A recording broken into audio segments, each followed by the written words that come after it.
Bonjour à tous, nous sommes sur le cours Philippe Chatrier, le fameux, avec Luigi Caro, président de la Fédération internationale. Comment ça va, Luigi?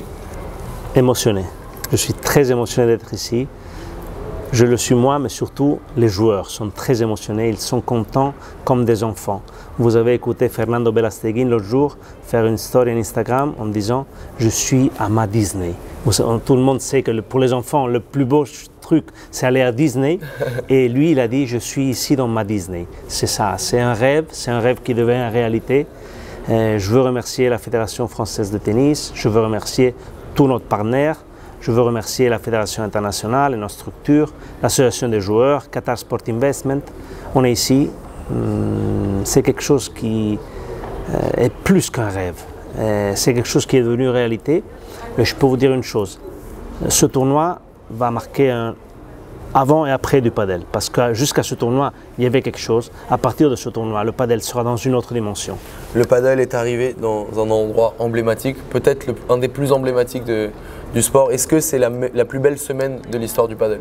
Absolument oui, c'est la semaine la plus importante de l'histoire du padel parce que le padel est venu, je suis sûr de ce que je dis, dans l'endroit du point de vue sportif plus important au monde. Il n'y a pas une personne qui ne connaît pas ce que c'est Roland Garros. C'est impossible. Tu peux demander à tout le monde sait ce que c'est Roland Garros. Et pour nous, pour le padel, être là-dedans, une piste centrale là-dedans, avoir pu vivre tout le parc de Roland Garros pendant une semaine, les joueurs pouvoir exprimer leur jeu là-dedans et 180 pays pouvoir transmettre ce spectacle d'ici, c'est quelque chose que vraiment ça nous fait content, mais surtout c'est quelque chose qui va changer l'histoire de ce sport. Alors, on le sait parce que Arnaud Di Pasquale, le directeur du tournoi, nous l'a dit, ça s'est organisé très vite. Quel a été le travail de la Fédération française de tennis et quel bilan peut-on faire de cette semaine? Alors la Fédération française de tennis, elle organise depuis beaucoup d'années le Grand Chelem de tennis, le Roland Garros, d'une année à l'autre. Et ils le font de manière spectaculaire. Cette année, la première année qu'ils organisent le Major de Padel, qui est l'équivalent du Grand Chelem de tennis. La première fois, donc c'est plus compliqué parce que c'est notre sport, c'est tout déjà. Ils ont fait ça en 2 mois. Moi je pense que ce qu'on a pu vivre ici et ce qu'ils ont organisé en 2 mois, je peux définir comme un miracle. Et voir tous les gens qui ont venu dans la centrale, dans le parc de Roland Garros pendant toute la semaine, c'est quelque chose que vraiment, ça nous a impressionné beaucoup de la part de la Fédération française et surtout du public français. Parce que, tu sais ce qui m'a plu du public français, c'est qu'ils n'étaient pas seulement ici dans la stade centrale, mais ils étaient tous aussi, et c'est toujours plein, regardez les cours 2, 3, 4. Et ça a été quelque chose qui m'a démontré que les Français, ils aiment le padel. Parce que tu sais, venir ici, ça peut être que tu viens là pour voir le spectacle. Aller voir tous les matchs, ça signifie que tu aimes ce sport. Et donc ça, c'est quelque chose de très important, parce que ça signifie que si on a commencé comme ça, le futur sera encore beaucoup mieux. En dessous de cette piste de padel, on a la terre battue de Roland Garros et dans 2 ans, quasiment jour pour jour, on aura les Jeux Olympiques qui se joueront ici, les Jeux Olympiques tennis. Où en est le projet olympique pour le padel? Le projet olympique, c'est notre deuxième rêve. Peut-être c'est le plus important. Nous, on avait le rêve de pouvoir créer un circuit professionnel qui était de la Fédération internationale de padel et donc de toute la communauté mondiale du padel, de la Fédération nationale, des joueurs et de tout le monde. Et clairement, on a le rêve de devenir un sport olympique. Tous les sports veulent devenir olympiques. Moi, je pense que nous, par rapport aux autres, on a toutes les caractéristiques pour être sport olympique et on est en train déjà de le montrer avec les choses concrètes. On sera part des Jeux européens. Le président des comités olympiques européens, il est venu à Rome voir les finales.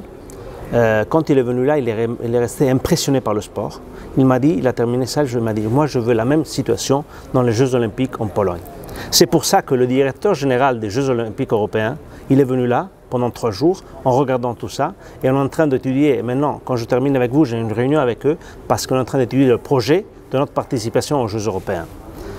Le padel a aussi été inclus dans les Jeux asiatiques. Le padel sera inclus comme sport démonstratif dans les Jeux du Sud-Amérique qui se célébreront maintenant en septembre en Paraguay. Et donc je vous dis, on est en train de faire tout. C'est clair qu'il faut faire les choses de manière sérieuse, il faut être réalistique. Je pense qu'il faut travailler bien, il faut travailler en silence pour des choses et en montrant à tout le monde des événements comme celui-là.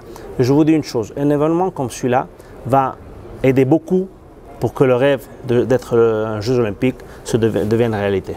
Quel cap, quelle année on peut se fixer?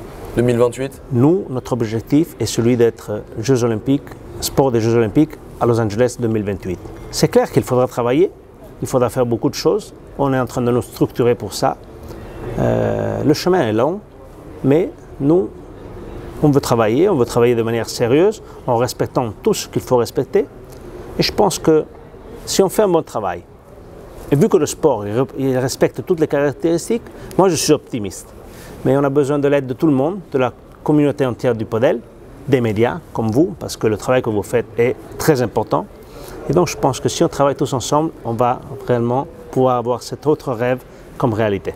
Allez, dernier sujet de conversation. Dans quelques mois, on aura un nouveau mondial, cette fois-ci au Qatar, comme l'année passée. Comment s'est passé un petit peu le choix?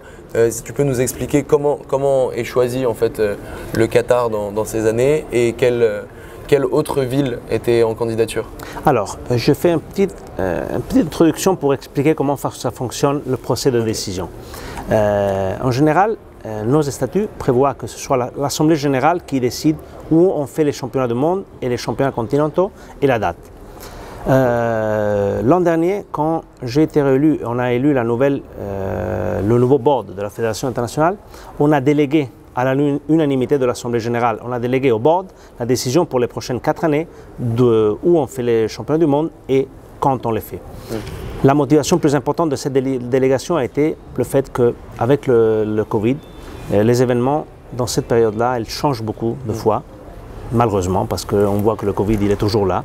Et les événements, on a beaucoup de vitesse dans les changements de dates et tout ça. Donc c'est pour ça qu'on a délégué le board.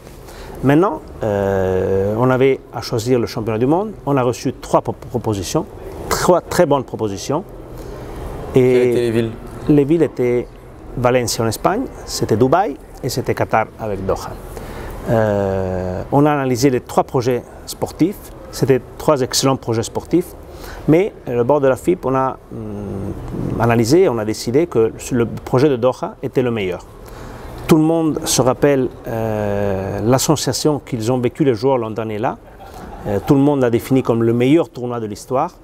Juan Lebron, dans son interview à Rome, quand il terminait le tournoi, ils lui ont dit « celui-là était le plus beau tournoi de l'histoire » ou le Major de Doha. Il lui a dit « non, le plus beau tournoi de l'histoire était le championnat du monde de padel ».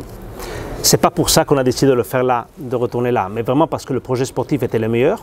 Et aussi dans les prochaines semaines, on vous donnera des nouvelles par rapport à ce championnat du monde, que ce sera des nouvelles qui vont plaire beaucoup aux joueurs, aux joueuses et au public en général. Juste une petite parenthèse sur les qualifications. Où se disputeront les qualifications de chaque continent? Je te remercie pour cette question parce que c'est vrai, le championnat du monde à Doha, c'est seulement la phase finale du championnat du monde. Parce que le championnat du monde, il commence en septembre et on aura 3 grandes qualifications. Une à Punta del Este en Uruguay pour le continent Sud-Amérique, une en Égypte, et c'est quelque chose de très important pour le continent Asia-Pacifique et Afrique. Et pour la qualification européenne, je peux vous donner une entreprime très belle, de laquelle on est très content. On fera les qualifications en UK, en Great Britain. C'est quelque chose que c'est nouveau dans le monde du padel. C'est ce que nous on veut. On veut toujours aller dans des endroits nouveaux, dans des endroits qui peuvent donner beaucoup à notre sport. On est content d'aller là. On aura un petit championnat du monde là, parce qu'on aura 20 pays européens qui joueront pour avoir les places à qualifier pour les phases finales de Doha. Et donc le championnat du monde, ce sera un événement très beau, très long, parce qu'on commencera en septembre et on terminera le 6 de novembre. Mais on est très motivés et j'espère qu'on pourra faire bien pour nos joueuses, pour nos joueurs et pour le public en général. Grazie mille Luigi. On va laisser la place aux joueurs.